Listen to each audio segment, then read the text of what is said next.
부활의 주님의 사랑을 나누며 살아갑시다. 주님의 사랑을 나누며 살아갑시다. 아멘, 아멘. 오늘은 부활 차원이 다른 새로운 시작이라는 제목으로 하나님의 말씀을 나누려고 합니다. 오늘은 우리가 다 알다시피 우리 죄를 위하여 십자가에 달려 죽으시고 말씀하신 대로 사흘 만에 부활하신 예수님을 기념하는 부활주일입니다.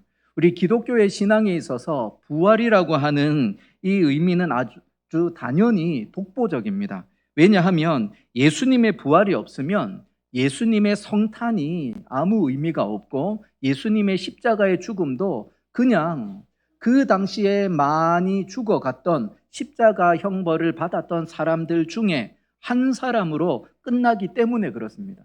그런데 예수님께서 부활하심으로 말미암아 예수님이 하나님의 아들이시고 그리고 우리를 구원하기 위하여 이 땅에 오셨으며 우리의 죄를 대신하여 십자가에 달려 죽으셨음을 부활을 통하여 확증하는 겁니다.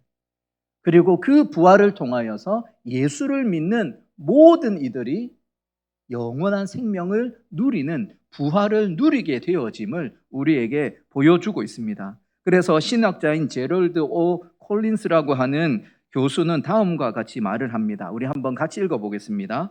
엄밀한 의미에서 부활이 없는 기독교는 단지 미완의 기독교가 아니다. 그것은 기독교가 아니다. 지금 부활이 없는 기독교는 그냥 뭔가 조금 부족한 미완의 기독교가 아니라 아예 기독교 자체가 아니라는 거예요. 부활이 없으면 우리는 얼마나 불쌍한 인생인지 모릅니다.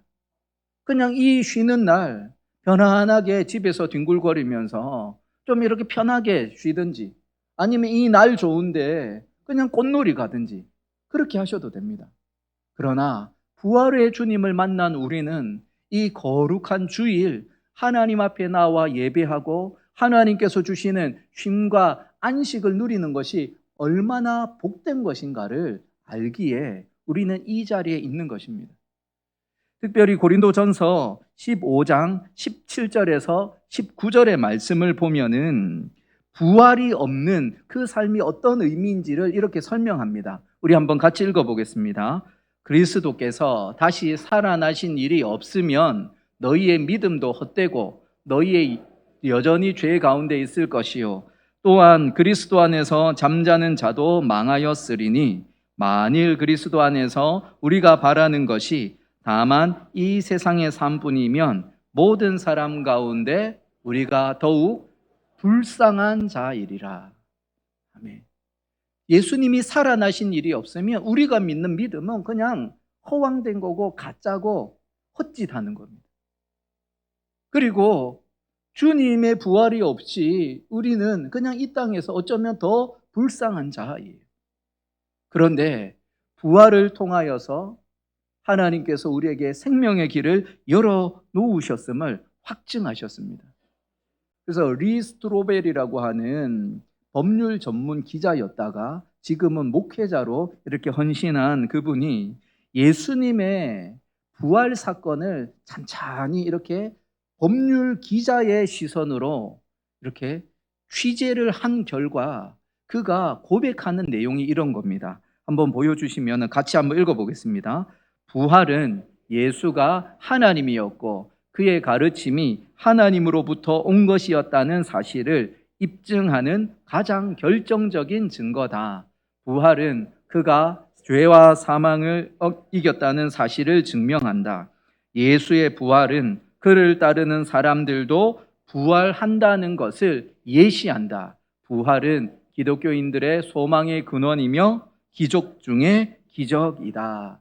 아멘. 그래서 예수의 부활이 이제는 우리의 부활이 된다는 것을 알기 때문에 이 땅에서 때로 예수 믿는 것 때문에 어려움을 당하고 때로 예수 믿는 것 때문에 핍박을 당하고 때로는 고난을 당하고 심지어는 순교를 당해도 그 상황들 앞에서 주눅들지 않고 의기소침해지지 않고 무너지지 않는 이유가 바로 이 부활 사건 때문에 그 근거가 된다라는 것이죠.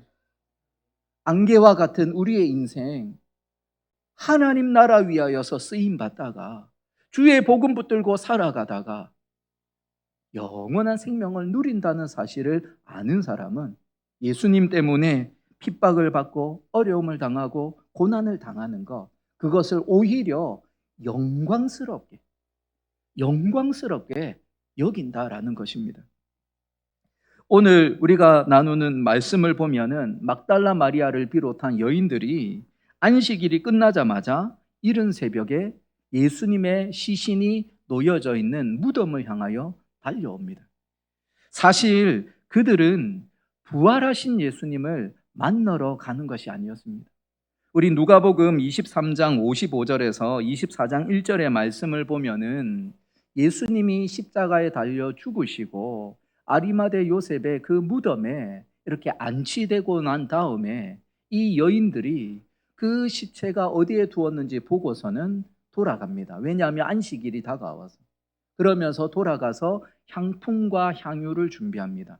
이 향품과 향유는 그 당시 이스라엘 사람들이 장례를 치를 때에 시신의 그런 부패한 썩은 냄새를 이렇게 가리는 그런 일을 위해서 이렇게 향유와 향품을 바르는 거예요. 지금 이 여인들은 뭐 하는 거예요? 예수님이 십자가에 달려 그렇게 비참하게 죽었으니까 장례도 제대로 못 치렀으니까 안식일 끝나자마자 바로 그 이른 새벽에 그 향품을 가지고 예수님 장례 치르러 지금 무덤에 온 것입니다. 그런데 그들의 생각과는 전혀 다른 일이 일어나고 있죠. 우리 2절에서 4절의 말씀을 보면 큰 지진이 일어나고 주의 천사가 내려와서 돌을 굴려내고 그렇게 턱 앉아 있는 거예요. 부활하신 주님께서 지금 그 무덤의 문을 나오시는 겁니다. 그리고 그것을 지키고 있던 경비병들이 보면서 벌벌 떨고 있는 거예요.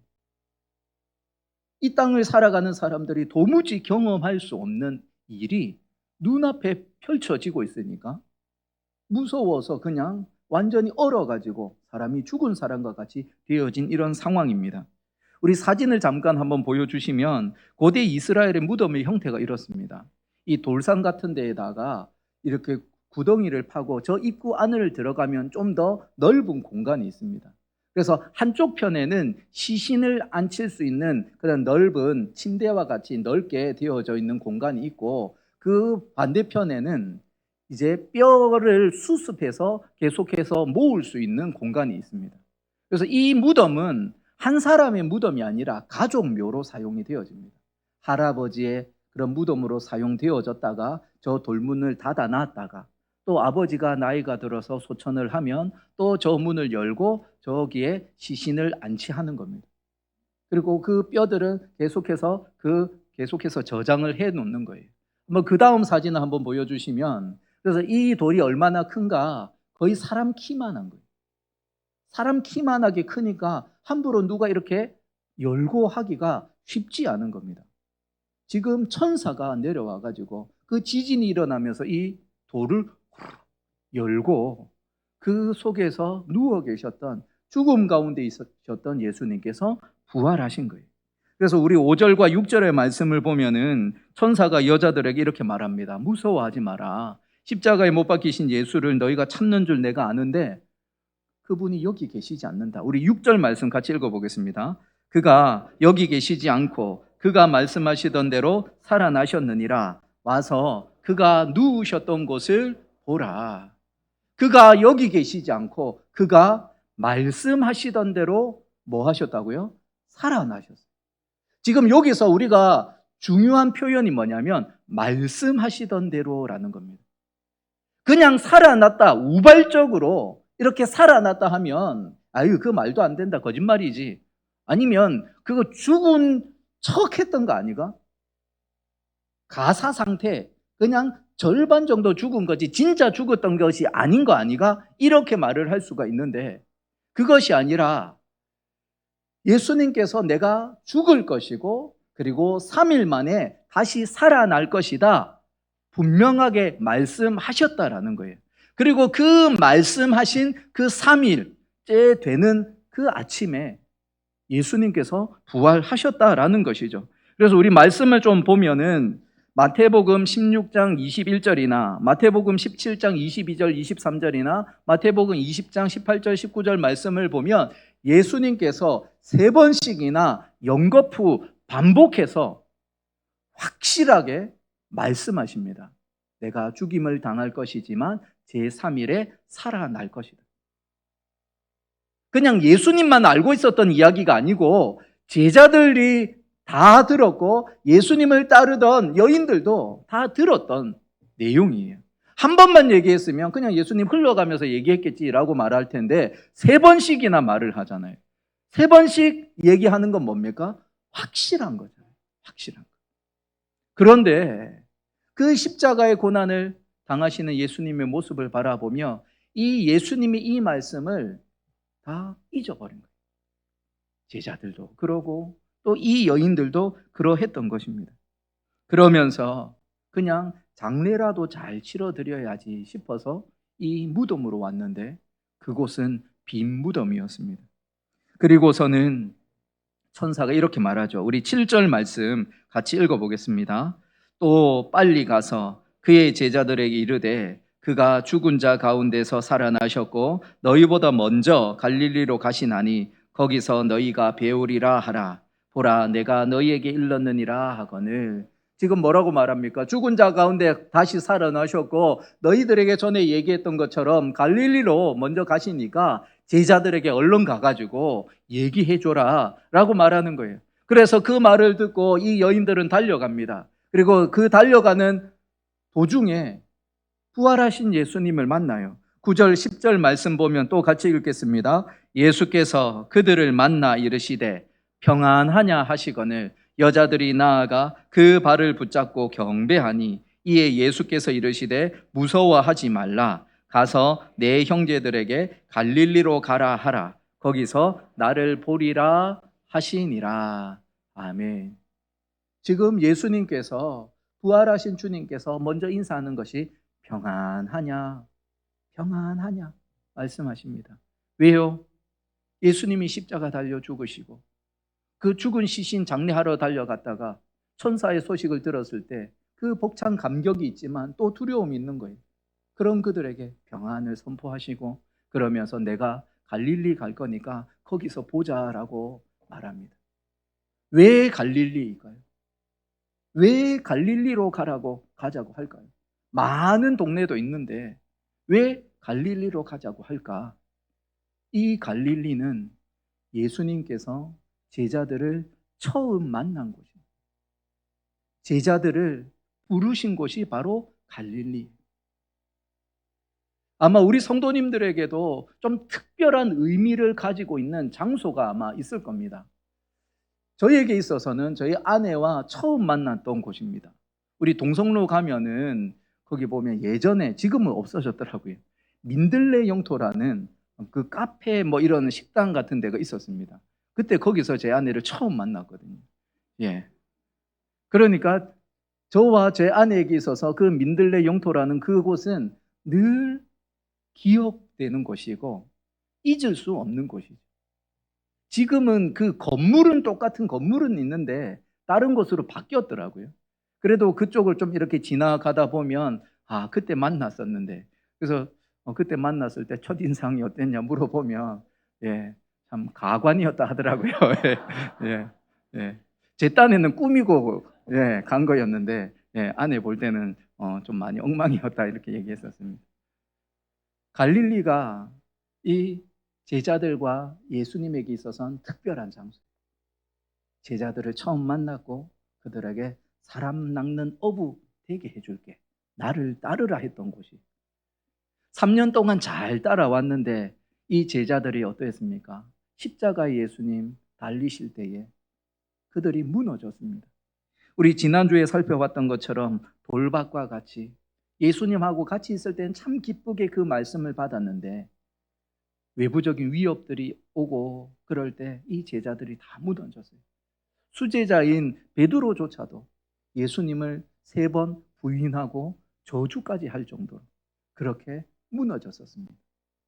그런데 지금 예수님께서는 다시 그곳을 향하여 나아가는 거예요.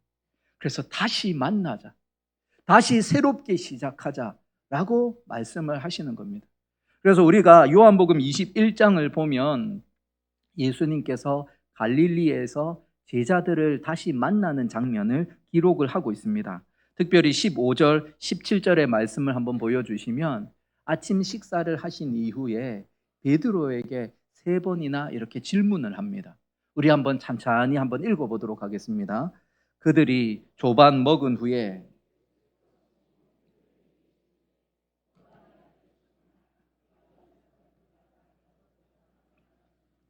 이르되 주님 그러하나이다. 내가 주님을 사랑하는 줄 주님께서 아시나이다. 이르시되 내 어린 양을 먹이라 하시고 또 2번째 이르시되 요한의 아들 시몬아 내가 나를 사랑하느냐 하시니 이르되 주님 그러하나이다. 내가 주님을 사랑하는 줄 주님께서 아시나이다. 이르시되 내 양을 치라 하시고 3번째 이르시되 요한의 아들 시몬아 네가 나를 사랑하느냐 하시니 주께서 3번째 네가 나를 사랑하느냐 하심으로 베드로가 근심하여 이르되 주님 모든 것을 아시오매 내가 주님을 사랑하는 줄을 주님께서 아시나이다. 예수께서 이르시되 내 양을 먹이라. 아멘. 3번 예수님을 부인하였던 베드로에게 3번 동일하게 네가 나를 사랑하느냐? 네가 나를 사랑하느냐? 이렇게 질문을 합니다. 베드로의 마음, 주님을 향한 그 마음은 변함이 없었을 것입니다. 하지만 때로 내 삶에 여러 가지 힘든 일들이 닥칠 때 때로는 그 주님을 외면하고 싶고 부인하고 싶을 때가 생긴다라는 것이죠. 그러니까 다시 한번 물어보고 또 물어보고 또 물어보면서 베드로를 다시 회복시키는 그런 과정들을 이렇게 진행해 가시는 거예요. 너무나 쉽게 무너졌지만 그를 다시 세우기 시작합니다. 예수님을 3번씩이나 부인하고 저주했던 베드로도 새롭게 시작할 수 있도록 회복시켜 주신다면 나머지 10명의 제자들은 또 나머지 성도들은 볼 것 없지 않습니까?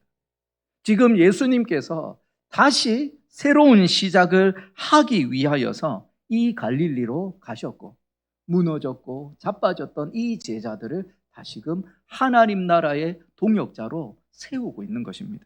그래서 그들에게 새로운 사명을 주십니다. 우리 함께 마태복음 28장 20절 말씀을 읽어보겠습니다.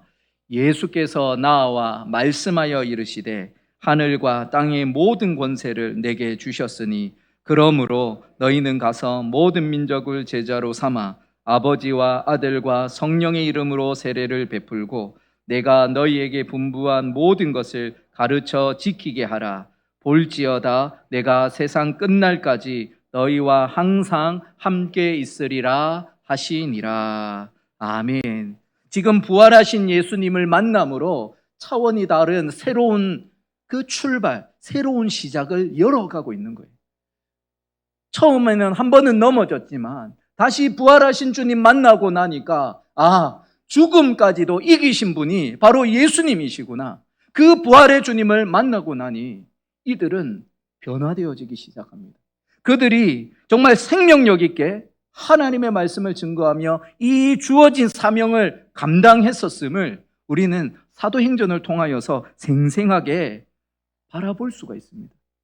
베드로, 그 요정이 하는 소리에도 쉽게 무너졌던 베드로였지만 부활의 주님을 만나고 나서는 어떤 위협 앞에서도 당당하게 예수 그리스도의 그 복음을 증거하였습니다.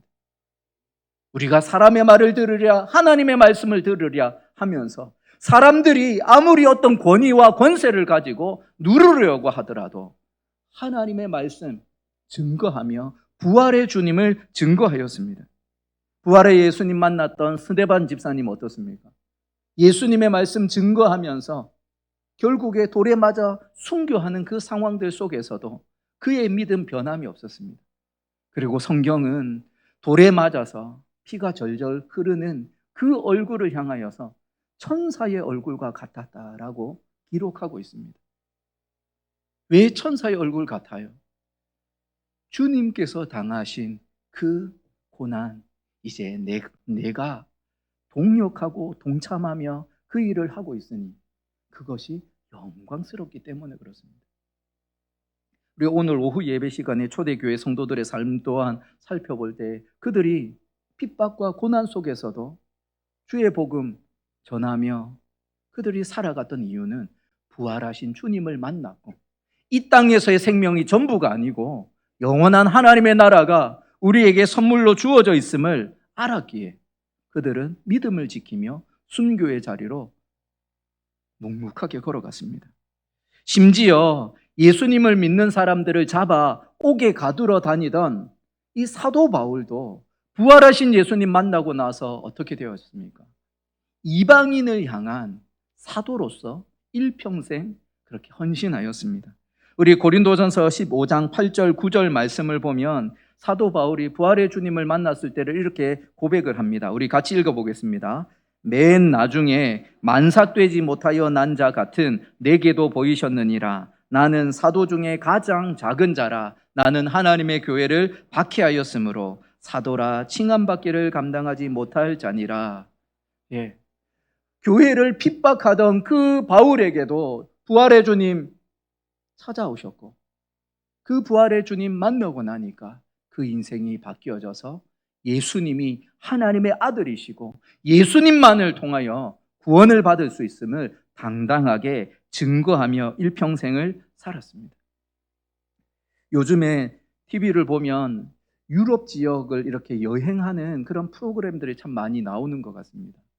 특별히 이 스페인 지역을 이렇게 여행하는 내용들을 보면 꼭 이렇게 등장하는 여행지가 바로 산티아고 순례길입니다. 우리 한번 지도를 한번 좀 보여주시면 요 그림이 지금 이베리아 반도 그 유럽 쪽에서 스페인 땅이 있는 그 땅끝이라고 할 수 있는 그 지역입니다. 그래서 약간 노란색으로 좀 진하게 되어져 있는 저 지역은 포르투갈 땅이고 나머지 지역이 지금 스페인 땅입니다. 그리고 저 끝에 있는 곳이 이제 그 산티아고라고 하는 지역이고 그곳을 향하여 가는 길이 이제 여러 갈래길이 있지만 총 크게 이제 7개가 길이 참 유명하고 그 중에서 가장 대표적인 순례길이 1번에서 이제 프랑스에서부터 연결되어지는 약 800m, 800km의 그런 긴 거리의 순례길이라고 합니다. 그래서 이 산티아고라고 하는 이 이름이 뭐냐면 우리 그 다음 자막을 보면은 이 성 야고보, 그래서 요한의 형제였던 야고보 사도의 이름을 따서 산티아고라고 하는 거예요. 그래서 야고보 사도가 예수님께서 맡기신 사명을 따라서 땅끝을 향하여서 나아간 겁니다. 그 당시 땅끝이라고 했던 땅이 이 이베리아 반도 스페인 땅이었기 때문에 이 스페인 땅을 향하여서 나아갑니다. 이 산티아고 지역의 이름이 그 풀네임이 뭐냐면 산티아고 데 콤포스텔라 해가지고 별빛이 흐르는, 별빛이 반짝반짝거리는 그런 들판 뭐 이런 뜻을 가지고 있어요. 그 야고보 사도가 땅끝을 향하여서 주의 복음을 들고 나아갈 때 그 마음이 어떠하셨을까요? 주님의 사명을, 주님의 명령을 따라서 그렇게 나아가는 그 기쁨, 땅끝까지 이르러 내 증인이 되라고 하셨던 그 주님의 명령을 따라 나아가는 그 기쁨, 그 벅찬 감격이 있지 않았겠습니까? 그 땅을 향하여 나아가는데 정말 저 들판이 반짝반짝 빛이 나고 그리고 그 너머 바다가 정말 빛을 반짝반짝 내면서 그 땅을 향하여 나아가는 그 야고보 사도의 그 마음 어떠했을까요? 약 7년의 선교 사역을 마무리하고 그가 예루살렘으로 복귀를 합니다. 그리고 사도행전 12장 1절 2절의 말씀을 보면은 그 복귀한 이 야고보가 결국 헤롯 왕의 손에 순교를 하게 됩니다. 사도들 중에서, 예수님의 제자들 중에서는 최초의 순교자가 바로 이 야고보입니다. 그리고 나머지 제자들도 모두가 다 주의 복음을 전하면서 순교의 제물이 되었습니다. 그들이 십자가에 달려 죽으시는 그 주님의 모습 바라볼 때 군병들 앞에서 벌벌 떨고 도망갔던 그들이 어떻게 그렇게 죽음 앞에서도 당당할 수가 있었을까요? 그것은 부활을 통하여서 차원이 다른 새로운 시작을 경험했기 때문에 그들은 자신의 생명, 자신의 삶을 아낌없이 주의 복음을 전하는 일에 쏟아 부을 수 있었다라는 것입니다. 우리 6.25 전쟁이 일어났을 때 북한군에 순교를 당했던 손양원 목사님이 이런 고백을 하였습니다. 우리 한번 마지막으로 같이 한번 읽어보겠습니다. 나 예수 중독자 되어야 하겠다. 술 중독자는 술로만 살다가 술로 인해 죽게 되는 것이고, 아편 중독자는 아편으로 살다가 아편으로 인해 죽게 되나니 우리도 예수의 중독자가 되어 예수로 살다가 예수로 죽자. 우리의 전 생활과 생명을 주님을 위해 살면 주같이 부활된다. 주의 종이니 주만 위해 일하는 자 되고 내 일이 되지 않게 하자. 부활의 예수님을 만난 사람의 고백이 바로 이런 고백입니다. 왜요? 이 땅이 전부가 아닌 줄 아니까. 이 땅의 생명 안개와 같이 순식간에 지나가는 줄을 아니까 내 생명 이 땅을 사는 동안 부활하신 주님 증거하며 주님 닮아가는 인생 살아가리라 결단하는 믿음의 사람들이라는 것입니다. 우리 지묘교회 온 가족들 정말 손양원 목사님이 고백한 것처럼 예수의 중독자로, 그래서 나의 모습을 통하여, 우리의 모습을 통하여 예수의 사랑 흘려보내는 믿음의 사람들 되시기를 주님의 이름으로 축원드립니다.